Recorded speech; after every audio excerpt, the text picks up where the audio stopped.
সুপ্রিয় দর্শক, সবাইকে প্রীতি এবং শুভেচ্ছা জানিয়ে শুরু করছি এটিএন নিউজের নিয়মিত আয়োজন বিজনেস লাঞ্চ। আজকে আমরা আমন্ত্রণ জানিয়েছি রিহাবের সহসভাপতি, সাবেক সভাপতি স্পেশালাইজড টেক্সটাইল অ্যাসোসিয়েশন এবং ব্যবস্থাপনা পরিচালক ব্রিক ওয়ার্কস ডেভেলপমেন্ট লিমিটেডের লিয়াকত আলী ভূঁইয়া মিলন। মিলন ভাই, আপনাকে স্বাগত জানাচ্ছি আমাদের আজকের অনুষ্ঠানে। আমি জানি যে আমাদের এই অনুষ্ঠানটি আপনি নিয়মিত দেখে থাকেন এবং আপনি জানেন যে এই অনুষ্ঠানে আমরা কি ধরনের কথা বলি এবং কিভাবে একজন মানুষ তার সফলতার পেছনে যে নানা গল্পগুলো থাকে সেগুলো আমরা আপনাদের কাছ থেকে শুনে থাকি, দর্শকদের শুনিয়ে থাকি। তো আমি যতটুকু জানি যে আপনি ক্রিকেট আপনার পছন্দের একটি বিষয় এবং আপনার জীবন আপনি শুরু করেছিলেন ক্রীড়া লেখক হিসাবে, অর্থাৎ খেলার জগতের আপনি একটা লোক। তারপর আপনি আস্তে আস্তে ব্যবসা বাণিজ্যে সম্পৃক্ত হলেন। তো কিভাবে হলেন এটি? ধন্যবাদ আপনাকে। আপনার প্রথম প্রশ্নের একটু উত্তর দিয়ে আমি শুরু করছি। আসলে এই অনুষ্ঠানটা কিন্তু আমরা ব্যবসায়ীরা কিন্তু সবাই দেখে এবং এই অনুষ্ঠানটার মধ্যে একটা নতুনত্ব আছে এবং এই জন্য আপনাকে ধন্যবাদ এবং এটিএন নিউজকেও ধন্যবাদ। তো দেখেন, প্রতিটি ব্যবসা যারা করে বা করবে করে আসছে তার পিছনে কিন্তু অনেক কিছু থাকে, তার সততা, তার একতা, মানে সবকিছু মিলিয়ে কিন্তু এগুলা। তো আমার জীবনও আমি প্রথমে কিন্তু আমি বিদেশে ছিলাম, বিদেশে থেকেই কিন্তু আমি এখানে আসলাম বাংলাদেশে, সেটা 1981 সালের কথা। তারপর আমি 1985 সালে আমি একটা টেক্সটাইল মিল দিই কালিয়াকৈরে আর কি, মানে ঢাকার বাইরে আর কি। আমি তখন বুঝতে পারলাম যে দেশে বস্ত্রশিল্পর দরকার, কেন মানুষের তখন কিন্তু বস্ত্র চাহিদা ছিল এবং আমাদের দেশে কিন্তু তখন বস্ত্রশিল্প কিন্তু আসছে আর কি, বিশেষ করে গার্মেন্টস এইসব লাইন ব্যবসাগুলো আর কি। তো তখনই আমি আমার চিন্তাধারা থাকলো যে বস্ত্রশিল্পতে যাওয়া উচিত এবং আমি এই বস্ত্রশিল্প দিলাম। আমার তখন যে শিল্পটা দিলাম সেই শিল্পটার নাম ছিল ঢাকা টেক্সটাইল সিস্টেমস। তো আস্তে আস্তে এই শিল্পটা এগিয়ে আসতে থাকলো, আমার ওইটা দিয়ে আমার জীবন শুরু হলো আর কি, ব্যবসায়িক জীবন। তো তারপর মানে এই ব্যবসা মানে প্রথম দিকের অভিজ্ঞতা যে কেমন লাভ হলো বা কিভাবে শুরু করলেন, মানে টাকা কোথায় পেলেন বা আগে থেকে কি ভাবনার মধ্যে এই ব্যবসাটা ছিল কিনা? না, আগে থেকে আসলে ছিল না। আমি কিন্তু ক্রিকেট খেলা দেখতাম এবং ক্রিকেটার হওয়ার খুব স্বপ্ন ছিল এবং ঝোঁক ছিল, তাই তারই ফলশ্রুতিতে কিন্তু আমি ক্রিকেট খেলার উপরই লেখালেখি করি, এখনো লিখছি আর কি। তো এটা ছিল আমার একটা মানে কিন্তু যাই হোক, অনেক কারণে আমি ব্যবসাতে চলে আসলাম এবং ব্যবসাতে আসার পরে আর ব্যবসা থেকে তো সরতে পারলাম না এবং ব্যবসা শুরু করলাম। তখন কিন্তু যখন আমরা শুরু করলাম ব্যবসা, তখন কিন্তু আমাদের বর্তমান যে পরিস্থিতি, তখনকার পরিস্থিতির মধ্যে অনেক পার্থক্য ছিল। আমি একটা ছোট্ট উদাহরণ দিতে পারি যে আমাদের যে যোগাযোগ ব্যবস্থা, এখনকার যোগাযোগ ব্যবস্থা আর তখনকার যোগাযোগ ব্যবস্থার মধ্যে অনেক পার্থক্য ছিল। মনে করেন আমরা আমাদের যেখানে মিল ছিল, যারা কালিয়াকৈর মানে ঢাকার গাজীপুর অঞ্চলে, সেখান থেকে ধরেন আমাদের একটা মিলের শাটেল যদি নষ্ট হয়ে যেত, সে শাটেলটা কিন্তু বাসে করে ক্যারি করে বা খবর দেওয়ার জন্য আসা লাগতো, আবার এই শাটেলটা আবার রাত্রেবেলা পাঠানো হতো বা পরের দিন পাঠানো লাগতো। এই যে একটা সমস্যা, বা এখন কিন্তু সেই জিনিসটা নাই। এখন তো আপনি জানেন যে টেলিফোনের যুগ, আপনার টেলিফোনটা করে দিলে সাথে সাথে সেই জিনিসটা চলে যাচ্ছে। মানে এটা একটা ছোট্ট উদাহরণ দিলাম যে তখন আর এখনকার মধ্যে যে পার্থক্যটা আর কি। তারপর আরো অনেক অসুবিধা ছিল, ব্যাংকিং ব্যাপার বলেন, সব জায়গায় কিন্তু অসুবিধা ছিল। সেই জিনিসগুলোর থেকে কিন্তু এখন অনেক উন্নত হয়েছে এবং আমি মনে করি এটা আরো উন্নত হবে। তারপর কি করলেন? মানে এই টেক্সটাইল থাকলো, চলছে, এখনো চলছে, ভালোভাবেই চলছে। তারপর আপনি দেখলাম যে ব্যবসায়িক যে সংগঠনগুলো আছে সেই সংগঠনগুলোর দিকে আপনি নেতৃত্ব দিলেন, এপিসিসিআই তে ছিলেন এবং অন্যান্য যে সংস্থাগুলো আছে সেগুলোতে ছিলেন। তো এই ব্যবসায়ীদের যখন আপনি নেতৃত্ব দিয়েছিলেন, তখন ব্যবসা বাণিজ্যের অবস্থাটা কি ছিল? কি দেখলেন, কি দেখে নেতৃত্বে এলেন? নেতৃত্বে এলাম বলতে কি, আমাদের ওখানে কিন্তু একটা সময় গাজীপুর অঞ্চলে, এটা খুব সম্ভবত 1987 বা 88 সালের দিকে শ্রমিকের অসন্তুষ্ট হয়, প্রায় মিলগুলো বন্ধ হয়ে যায়। এখন যেমন যেমন দেখেন গার্মেন্টসে, তখন কিন্তু এই টেক্সটাইল বন্ধ হয়ে যেত। হ্যাঁ, শ্রমিক অসন্তুষ্টের জন্য মিলগুলো বন্ধ এবং প্রায় বন্ধ হয়ে গেল। তখন আমরা কিছু তখনকার দিনে যারা মিল মালিক ছিলাম, আমরা অনেক চেষ্টা করতে থাকলাম যে এটাকে কিভাবে বন্ধ করা যায়। তখন দেখলাম যে আমরা যদি এককভাবে করি এটা সম্ভব না, এটা কোনো ব্যানারে আসতে হবে। তখন আমরা কিন্তু এফবিসিসিআই বা টেক্সটাইল অ্যাসোসিয়েশন এগুলো কিন্তু ঠিক পুরোপুরি বুঝতাম না, কিন্তু আমি ছাত্র রাজনীতি করছি এই জন্য কিন্তু আমার কিছুটা চিন্তা করলাম যে আমাদের একটা এই ধরনের কিছু করা উচিত।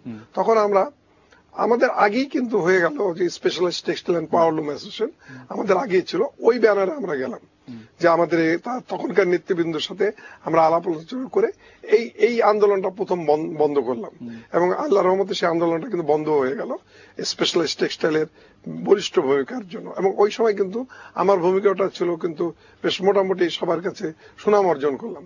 তখন কিন্তু আমাকে স্পেশালাইজড টেক্সটাইলের অনেকেই বলে যে আপনি কেন হয় নট, আপনি কেন আমাদের সাথে আসেন না, আমরা এই আরো আমাদের যে সমস্ত সমস্যা আছে এগুলো আমরা দূর করি। তখন আমরা কিন্তু এটার জন্য আমরা আরো টেক্সটাইল অ্যাসোসিয়েশনে যোগ দিলাম। আমি প্রথমে এসেই কিন্তু আমরা তখন দেখতে পেলাম যে আমাদের ভারতীয় কাপড় বাংলাদেশে আসছে এবং এই কাপড়গুলা কিভাবে বন্ধ করা যায় এগুলোর উপরে আমরা কাজ করলাম। মোটামুটি এগুলোও কিন্তু তখনকার মানে আমাদের আন্দোলনের ফলে কিছুটা হলে, যদিও এখনো পুরোপুরি বন্ধ হয়তো, কিন্তু এটার প্রতি মানুষের আমরা মানে সরকারও বুঝতে পারলো যে এগুলো বন্ধ করা উচিত এবং এগুলো কিন্তু প্রায় বন্ধ হয়ে আসলো। এবং আস্তে আস্তে আমি কিন্তু টেক্সটাইল অ্যাসোসিয়েশনের পরবর্তীতে আমি প্রেসিডেন্ট হলাম এবং প্রেসিডেন্ট হয়ে টেক্সটাইল অ্যাসোসিয়েশনের কিন্তু অনেকগুলা কাজ করলাম যেগুলো এখনো টেক্সটাইল অ্যাসোসিয়েশনের আমার বন্ধু বান্ধবরা কিন্তু বলে যে এই কাজগুলো করা উচিত ছিল। পরবর্তীতে আমি chamber of industry, Bangladesh chamber of ইন্ডাস্ট্রির পরিচালক হলাম, তো সেখানেও আমাদের অনেক কাজ করা লেগেছে এবং করেছি। আর বিশেষ করে টেক্সটাইল অ্যাসোসিয়েশনে তখন আমাদের একটা চ্যালেঞ্জ ছিল, আপনি জানেন কিনা জানি না, যে কোটা দেওয়া হতো গার্মেন্টসে, বিক্রিমিতে কোটা দেওয়া হতো। এটার উপর একটা আমরা কাজ করা শুরু করলাম এবং সরকারকে বোঝাতে সক্ষম হলাম যে কোটা টেক্সটাইল অ্যাসোসিয়েশনও পেতে পারে এবং মোটামুটি আমার নেতৃত্বে এটা কিন্তু এই আন্দোলনটা হয়েছিল এবং আমাদের মানে বিকেএমই বিজিএমই কে বুঝিয়ে এই বিষয়টা আপনি করেছিলেন। হ্যাঁ, বিকেএমই বিজিএমই প্লাস সরকারকে বুঝিয়ে আমি এই জিনিসটা করলাম এবং আমরা কিন্তু তখন এই কোটাটা পেলাম এবং কোটাটা পাওয়ার ফলে কিন্তু টেক্সটাইল অ্যাসোসিয়েশনের বিভিন্ন মেম্বাররা কিন্তু স্বয়ংপূর্ণ হলো এবং তারা এটা ভোগ করতে পারলো। পরবর্তীতে আমাদের কিছু মিল কারখানা কিন্তু রুগ্ন শিল্প হয়ে গেছিল, তো সেই হিসাবে আমরা কিছু কাজ করলাম। কাজ করার পর তৎকালীন সরকারকে বুঝিয়ে আমরা কিন্তু অনেক মিল মালিকের ব্যাংকের যে সমস্যা ছিল এই সমস্যাগুলো মেটাবার চেষ্টা করলাম। অনেকের সমস্যা কিন্তু এই মুহূর্তে মিটেও গেছে। আর আমরা দেখলাম যে পরবর্তীতে আপনি এই নির্মাণ ব্যবসা অর্থাৎ রিয়েল এস্টেট সেক্টরে আপনি এলেন এবং আপনার যে প্রতিষ্ঠান ব্রিক্স ডেভেলপমেন্ট এবং সেটিও সুনামের সঙ্গে ব্যবসা করলো। এই সেক্টরে কিভাবে আপনার হাতে করি? দেখুন, এই সেক্টরে আসলাম আমি, কিন্তু আমার ব্যবসা কিন্তু ওই মৌলিক চাহিদা আছে, অন্ন, বস্ত্র, বাসস্থানে তিনটা স্লোগান আছে। তো যদিও আমি ফুডে যেতে পারি নাই, বস্ত্রতে গেলাম, আর ওই যে মৌলিক চাহিদা বাসস্থান, তো বাসস্থানও চলে আসলাম, যে মনে করলাম যে এটাও আমার যাওয়া উচিত এবং এই জন্য এই ব্যবসা আসলাম। এই ব্যবসা আসার পরে এখানেও কিন্তু আমাদের যারা সদস্য আছে আমার কার্যক্রম এবং আমার ভূমিকার জন্য হয়তোবা আমি মনে করি আর কি, তারাও একটা আমাকে মনে করলো যে না, আমাদের কিছুটা হলে নেতৃত্ব দেওয়া উচিত। সেজন্য আমি বর্তমান রিহাবের ভাইস প্রেসিডেন্ট। আমি রিহাবের কিছু কাজ আমি মানে রিহাবকে কিভাবে এগিয়ে নেওয়া যায়, বর্তমান আমাদের প্রেসিডেন্ট উনিও আমাদের সাথে কাজ করছেন, ওনার নেতৃত্বে আমরা কাজ করে যাচ্ছি। আমরা চেষ্টা করছি রিহাবকে একটা জায়গায় নিয়ে যাওয়ার জন্য, যে জায়গাটা আমি মনে করি রিহাব বাংলাদেশের বিজিএমই বিকিএমের সাথে কাজ করে একসাথে রিহাব কিন্তু এই বিসিএস এর আন্ডারে একটা বড় সমিতি হিসাবে কাজ করবে এবং আমার এটা ভবিষ্যৎ পরিকল্পনা। তো রিহাবের সাম্প্রতিক সময় আমরা দেখছি যে বেশ কিছু কাজ তারা করছে, যেটি নিয়ে যারা মেম্বার তাদেরও কিন্তু বেশ কিছু অভিযোগই আছে যে রিহাবের নেতৃত্ব তাদের যে সাম্প্রতিক সময়ে আমরা দেখেছি যে পানি বিদ্যুতের একটা সমস্যা তো আছেই, ইলেকট্রিসিটির সমস্যাটা কিছুটা দূর হয়েছে, তারপরও সেই রকমের স্থবিরতা কিন্তু এখনো কেটে উঠছে না। এইটা কেন? ধন্যবাদ। আপনি জানেন, আমরা যখন রিহাবের নেতৃত্বে আসি, আসার পরপরই কিন্তু বিশ্ব মন্দা চলছিল, তারপরেই কিন্তু রাজনৈতিক অস্থিরতা আসলো গত বাজেটে কিন্তু আমাদের প্রথম মানে বেশ কিছুদিন বন্ধ থাকার পর অপ্রত্যাশিত আয়টাকে এটা ক্লিয়ার মানে এটা আমাদের জন্য মানে রিহাবের বিশেষ করে যারা ফ্ল্যাট বিক্রি করে সেখানে কিন্তু এটা রয়ে গেছে। তার ফলে কিন্তু আমরা আশা করছিলাম যে রিহাব একটু চাঙ্গা হবে। এক, দ্বিতীয়ত হচ্ছে আমাদের কিন্তু গ্যাস বন্ধ ছিল অনেকদিন ধরে, সেটাও কিন্তু মোটামুটি এটাও কিন্তু এসে গেছে। তারপর আমাদের আরো কিছু আমরা প্যাকেজ নিয়েছি ইতিমধ্যে, কিন্তু আমাদের মাননীয় সভাপতি কিন্তু মাননীয় অর্থমন্ত্রীর সাথে দেখা করেছেন এবং এই প্যাকেজগুলো নিয়ে আলাপ আলোচনা করছেন। আমরা আশা করছি যে খুব তাড়াতাড়ি এগুলার সুফল পাওয়া যায়। বিশেষ করে সিঙ্গেল ডিজিটে যে ঋণটা, এটার জন্য আমরা বলছি সাথে সাথে স্বল্প আয় এবং মধ্য আয়ের একটা ঋণ দেওয়া হতো আমাদের স্বল্প আয়ের লোকদের জন্য, মধ্য আয়ের লোকদের জন্য। সেই ঋণটা কিন্তু 2009 সাল থেকে বন্ধ আছে। সেই ঋণটাকে চালু করার জন্য আমরা মাননীয় অর্থমন্ত্রী কাছে আমরা অ্যাপিল করেছি। আশা করছি এটাও খুব তাড়াতাড়ি হয়ে যাবে। তো এই জিনিসগুলো একটা বিষয় আমরা দেখেছি যে আমরা যখনই রিহাবের নিয়ে কথা বলি বা আপনাদের সঙ্গে কথা বলি, আপনারা কিন্তু সবসময় মানে সরকারকে এগিয়ে আসার কথা বলেন, বাংলাদেশ ব্যাংকের গভর্নরের কথা বলেন, অর্থমন্ত্রীর কথা বলেন, কিন্তু আপনারা নিজেরা কোনো কিন্তু ইনিশিয়েটিভ নেন না। এবং আপনাদের মন্দা ভাব কেন চলছে এটা বলতে গেলে আপনারা বিশ্বমন্দার কথা বলেন, রাজনৈতিক যে পরিস্থিতির কথা সেগুলো বলেন, কিন্তু নিজেদের কি একটা দায়িত্বশীলতার জায়গা আছে না যে মানসম্পন্ন আবাসন, বা আমরা যদি পার্শ্ববর্তী ভারতের অবস্থাটা দেখি সেখানে কিন্তু বাংলাদেশের অর্থনীতির চেয়ে ভারতের অর্থনীতি আরো বেশি নাজুক পরিস্থিতিতে এই সাম্প্রতিক সময়ের মধ্যে। তারপরেও কিন্তু তাদের যে এই আবাসন সেক্টরটি সেটি কিন্তু একটা রাইজিং একটা জায়গায় নিয়ে যাচ্ছে তারা, যে সততা মেধা প্রজ্ঞা দিয়ে। এই জায়গাটির অভাব কেন মনে হচ্ছে? দেখুন, আমি আপনার সাথে আংশিকভাবে এই কথার সাথে আমি মত প্রকাশ করছি, কিন্তু এখানে কিন্তু আমি বলি রিহাব যদি না থাকতো আর রিহাব যদি থাকতো কি, এটা একটু আপনাকে বোঝাবার চেষ্টা করি। রিহাব কিন্তু এখন শুধু খালি ঢাকা সিটিতে কাজ করছে না, রিহাব কিন্তু অলরেডি চট্টগ্রাম, রাজশাহী, খুলনা বিভিন্ন অঞ্চলে চলে গেছে। রিহাবের জন্য কিন্তু আজকে রিহাব এককভাবে এখানে কিন্তু সরকারের কোনো হেল্প পায় নাই। যেটা কক্সবাজারের কথা চিন্তা করে দেখেন, রিহাব যে সমস্ত মোটেল হোটেল করেছে, রিহাব কিন্তু নিজস্ব প্রচেষ্টায় করেছে উইদাউট হেল্প অফ সরকার। তো এখন এটা কিন্তু রিহাবের কিন্তু যতটুক রিসোর্স আছে ততটুক রিসোর্স দিয়ে এগুলা করেছে। এই যে চট্টগ্রামে যদি আজকে কক্সবাজারে যদি আজকে আমরা যদি না যেতাম, আজকে যে হাজার হাজার লক্ষ লক্ষ লোক চট্টগ্রামে যাচ্ছে, কক্সবাজারে যাচ্ছে, অথবা বিদেশিরা আসছে, যেটাকে আমরা খুব গর্বভাবে বলি যে কক্সবাজার থেকে আমাদের কিছু কম হলেও কিছু ফরেন কারেন্সি আসছে, এটা কিন্তু সম্পূর্ণ রিহাবের জন্য। রিহাব কিন্তু এই জিনিসটা রিহাব কিন্তু এককভাবে করেছে এবং আগামীতে রিহাব কিন্তু নিজস্ব প্রচেষ্টা অনেক কিছু করছে। এবং আরেকটা জিনিস দেখেন, রিহাবের জন্য কিন্তু আজকে যে লক্ষ লক্ষ শ্রমিক বিদেশে যাচ্ছে, এই শ্রমিকগুলো কিন্তু ট্রেনিং হচ্ছে রিহাবের বিভিন্ন কি বলে বিল্ডিং গুলাতে যারা কাজ করছে, রাজমিস্ত্রি বলেন, অন্যান্য যে সমস্ত শ্রমিকরা প্রশিক্ষকের কাজটি রিহাব করছে। এবং এটা কিন্তু ইনডাইরেক্ট ভাবে রিহাব কিন্তু দেশের যে ফরেন কারেন্সি আসছে এটা কিন্তু রিহাব সাহায্য করছে। এটা কিন্তু আমজনতা জানছে না রিহাব যে কাজটা করছে।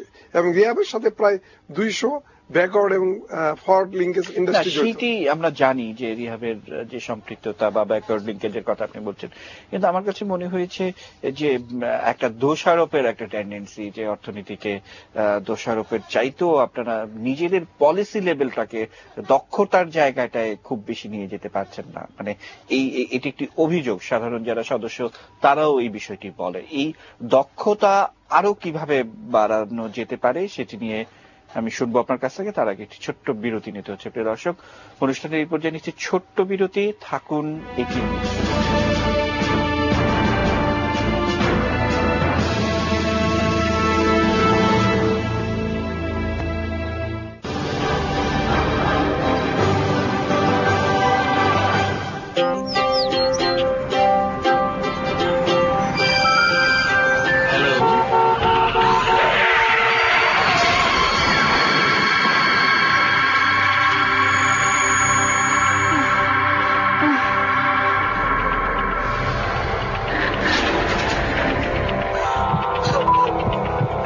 সরি, চোখটা রক্ষা করতে পারলাম না। সাবধানে গাড়ি চালান, একটি দুর্ঘটনা সারা জীবনের কান্না। আরে এই মোবাইল ইন্টারনেটের যুগে ফর্ম জমা দিতে ঢাকায় যাওয়া লাগে, মোবাইল থেকে অনলাইনে অ্যাপ্লাই করছি। বহুদূর যাবার পথে ইন্টারনেট ছাড়া চলে? এখন গ্রামীণফোনের প্রতিটি নতুন সংযোগের সাথে 150 MB ইন্টারনেট ফ্রি, সাথে প্রতি 14 টাকা রিচার্জে পাচ্ছেন আরো অনেক কিছু। এই রেজাল্ট দিছে, দেখি দেখি। চলো বহুদূর, গ্রামীণফোন। ছুঁয়ে যাক আলতো ছোঁয়ায়, অনুভবে মোহনীয়তায়, সব ধরনের ত্বকের জন্য ব্যবহার উপযোগী প্রাকৃতিক উপাদানে প্রস্তুত সুরভিত মমতাজ হেয়ার রিমুভার, পার্শ্ব প্রতিক্রিয়া মুক্ত। এর কোমল পরিচর্যায় আপনি হয়ে ওঠেন অতুলনীয়। কাল এবং আজ রূপচর্চায় মমতাজ। বিদ্যাপুরীর বাইরে ওত পেতে থাকে রাক্ষসের দল, তাই বলে কি বাইরে পা ফেলবে না রাজকন্যারা?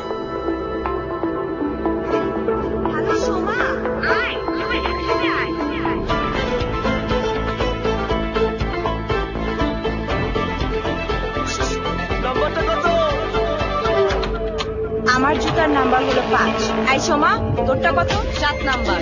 তোরটাও শক্ত। একসাথে চলতে রেডি যারা নতুন সংযোগ কিনবে তাদের জন্য রবি দিচ্ছে সকল বাটা পণ্যের উপর সর্বোচ্চ 525 টাকা ছাড় সহ 21 টাকা রিচার্জে সর্বনিম্ন কল রেট। রবি। হ্যালো বাচ্চারা, জানতে চাই তোমরা বড় হয়ে কে কি হতে চাও? তুমি বলো। আমি স্পাইডারম্যান হব। আমি জেরি হব। তুমি বড় হয়ে কি হব আমি কি জানি। এই নাও, পাপা কেক খাও আর ভালো মতো ভেবে বলো। বড় হয়ে আমি পাপা হব। জানতে চাই শুধু একটি কথা, পাপা। এই ছেলে, পাপা কেক নিয়ে যাও। পাপা কেক খাও, পাপাকে চিনে নাও।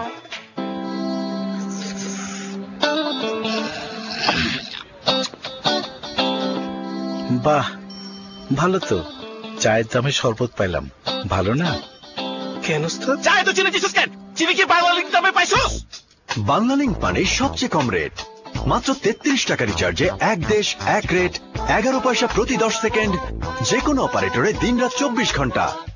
রিচার্জের আগে স্টার্ট লিখে ফ্রি SMS করুন 3487 নাম্বারে। তাই নতুন কিছু করো, বাংলালিংক।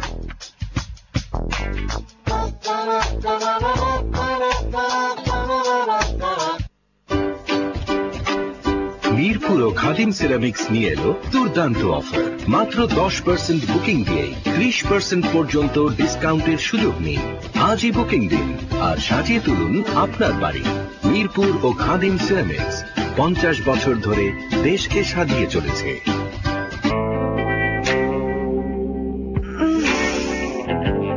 তেল কিনবো, টাকা দে। ঝামেলা করিস না তো, 9টায় পৌঁছাতে হবে। আরে বললাম তো স্কুটিতে তেল নাই। দে না। নো। দিবি না? নো।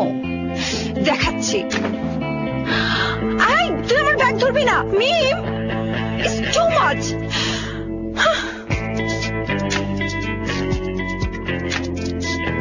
আই সিএনজি, আই যাবেন? আই ওঠ না। সিএনজি ভাড়া তো বাঁচাই দিলাম, তেলের টাকা যে আমি নিজেদের মধ্যে ব্যাপারই আলাদা, কিছু দেবেন আর পাবেন না তা কি হয়? প্রতিদিনের সহজ টার্গেটটা পূরণ করার পর ঠিক যত টাকার কথা বলবেন ঠিক তত টাকা ফেরত পাবেন। বোনাস পেতে ফ্রি রেজিস্ট্রেশন করুন *999*1# নাম্বারে। আমরাই তো। চলো বহুদূর, গ্রামীণফোন।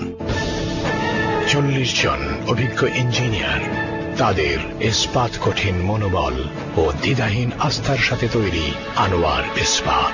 সময়ের যে কোনো পরীক্ষায় বিজয়ী হতে সর্বদা প্রস্তুত। আনোয়ার ইস্পাত, দৃঢ়তার ইস্পাত ইনসাইট।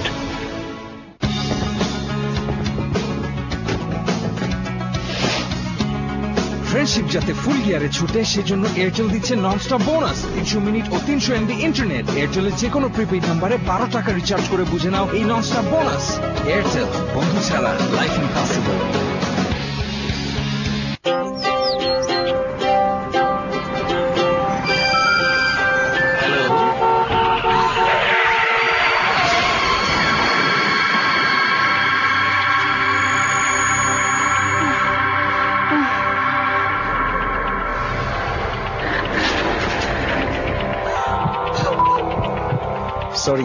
চোখটা রক্ষা করতে পারলাম না। সাবধানে গাড়ি চালান, একটি দুর্ঘটনা সারা জীবনের কান্না।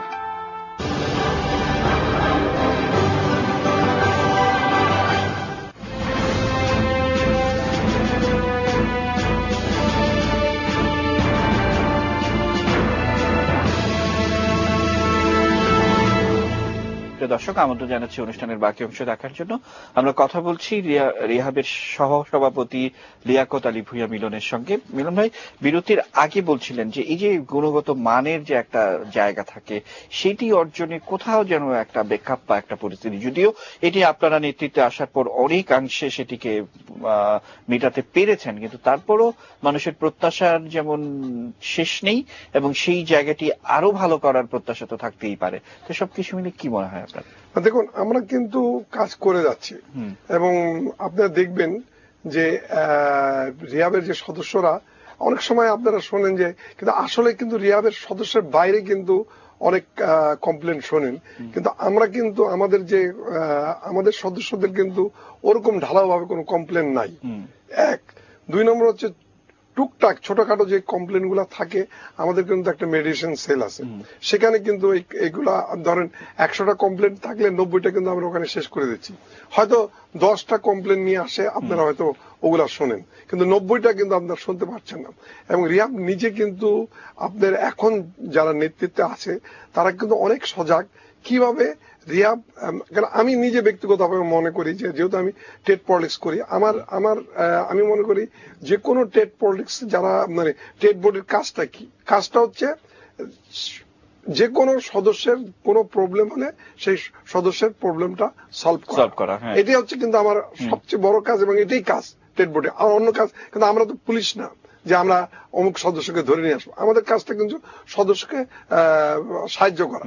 তারপর যদি কোনো সদস্য কোনো কথা আমাদের বাইরে চলে যায়, সেখানেও কিন্তু আমরা তাকে বুঝাবার চেষ্টা করি, এটাই হচ্ছে আমাদের কাজ। এবং আমরা সবসময় চাইবো প্রত্যেকটা সদস্য কিভাবে তাদের কাজ সাহায্য করা যায়। আমাদের জানেন আমাদের অনেক সদস্যর কিন্তু বিভিন্ন জায়গায় কাজ করতে যে অসুবিধা হয়, বিশেষ করে বিভিন্ন মানে ছোটখাটো প্রবলেম হয় যেগুলা পুলিশের সাহায্য লাগে, সেগুলো কিন্তু আমরা ইদানিং ব্যক্তিগতভাবে কাজ করছি, মানে নিজেরাই সেই উদ্যোগ ব্যক্তিগত কাজ করি।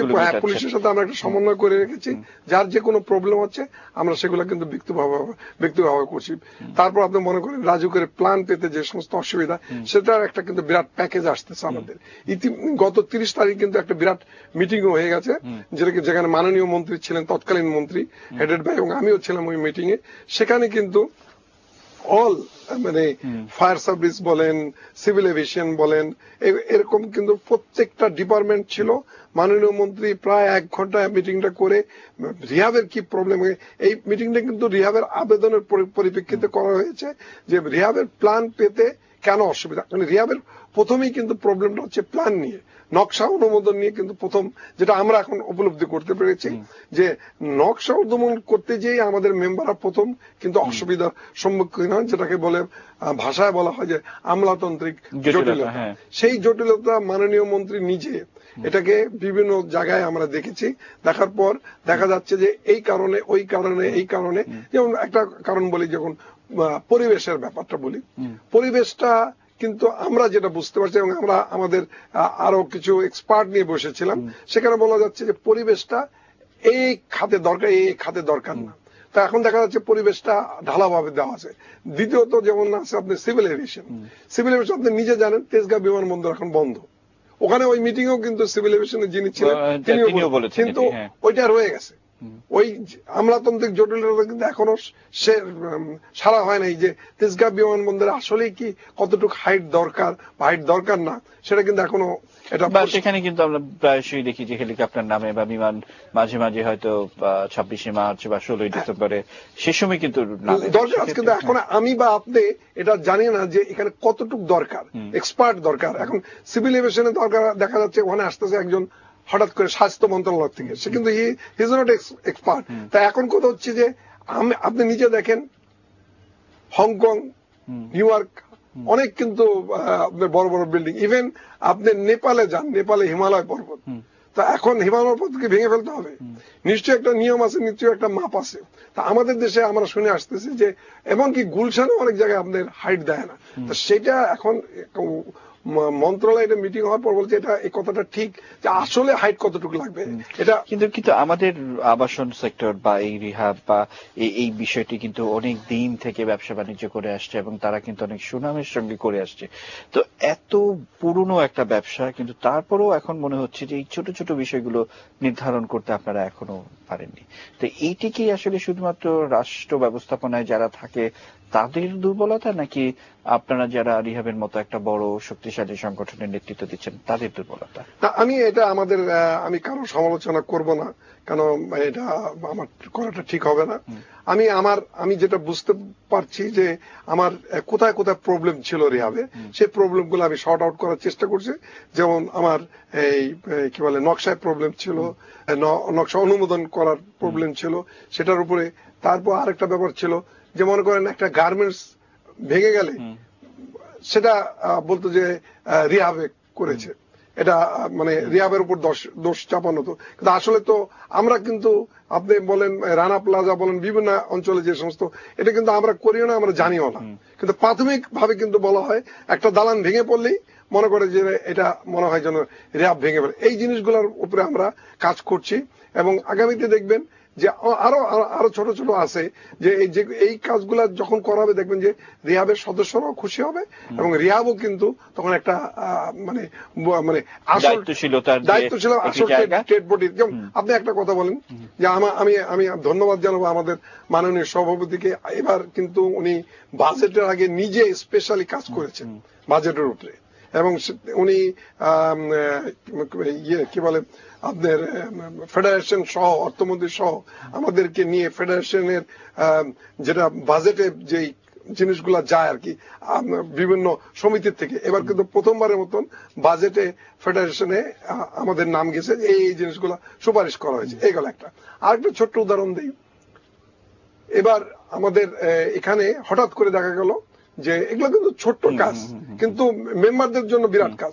দেখা গেল কি যে দুবাই থেকে একটা দল আসছে যে তারা ফ্ল্যাট বিক্রি করবে, একটা হোটেলে অ্যাডভার্টাইজ দিল এবং পত্রিকা এক পৃষ্ঠা সেটা কিন্তু রিহাবের আমাদের মাননীয় সভাপতির নির্দেশ ক্রমে আমরা কিন্তু সেটা বিকালের মধ্যে বাংলাদেশ ব্যাংকের থেকে গেজেট বার করা হয়েছে যে না কোনো বিদেশি এখানে ফ্ল্যাট বিক্রি করতে পারবে না। এবং বিশেষ করে আপনাদেরকেও ধন্যবাদ দেবো, সাংবাদিক ভাইরাও এটার উপর কাজ করেছে এবং বিকালের মধ্যে কিন্তু সেই ফ্ল্যাট বিক্রয় বন্ধ হয়ে গেছে এবং তারা ফ্ল্যাট কেনা বেচা করেনি। জিনিসটা কিন্তু ছোট কিন্তু এটা কিন্তু খুবই সেন্সিটিভ, কারণ হচ্ছে যে একটা দুবাইয়ের ফ্ল্যাট সে এখানে এসে বিজ্ঞাপন দিচ্ছে এবং এখানকার সমস্ত সুযোগ সুবিধা নিচ্ছে এবং এখানকার ক্রেতারা সেখানে গিয়ে এখান থেকে কেনার চেষ্টা করছে, কিন্তু আদৌ সেটি তারা হাতে পাবে কিনা সেটি যেমন প্রশ্ন রয়েছে, বা না পেলে তখন তারা কোথায় গিয়ে প্রতিবাদ জানাবে সেটিও একটি বিবেচ্য বিষয় ছিল।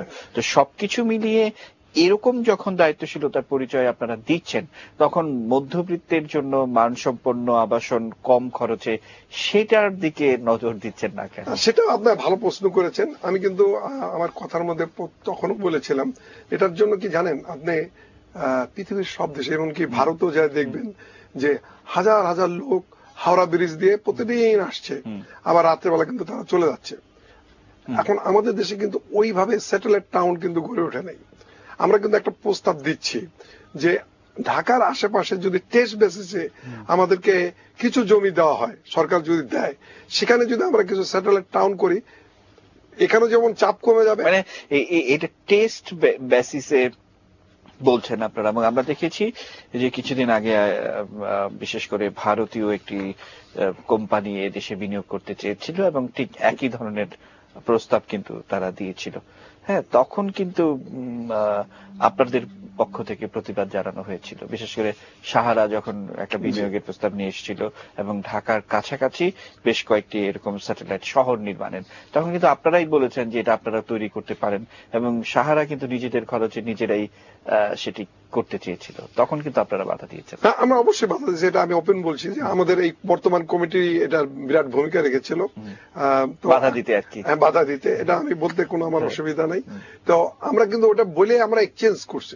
আমরা বলছি যে আমাদের অনেক রিহাব মেম্বার আছে, তারা কিন্তু অনেক স্বয়ংপূর্ণ, তারা কিন্তু এই ধরনের স্যাটেলাইট বড় বড় প্রজেক্ট করতে পারে, বড় বড় প্রজেক্ট করতে পারে। আমি টেস্ট বেসিসে এই কথা বলছি যে সরকার দিলে একটা টেস্ট বেসিস করার পর কিন্তু আপনি যে কথা প্রশ্ন করেছিলেন যে স্বল্প আয় মধ্যম আয় লোকদের জন্য কেন আপনারা, তখন কিন্তু আমার জমির মূল্য কমবে, সবকিছু কিন্তু আমরা কমবে, কমার পরে কিন্তু আমরা এখন আপনি বলবেন যে আপনি তাহলে অমুক জায়গায় করেন না কেন, আমার তো ফ্যাসিলিটি লাগবে।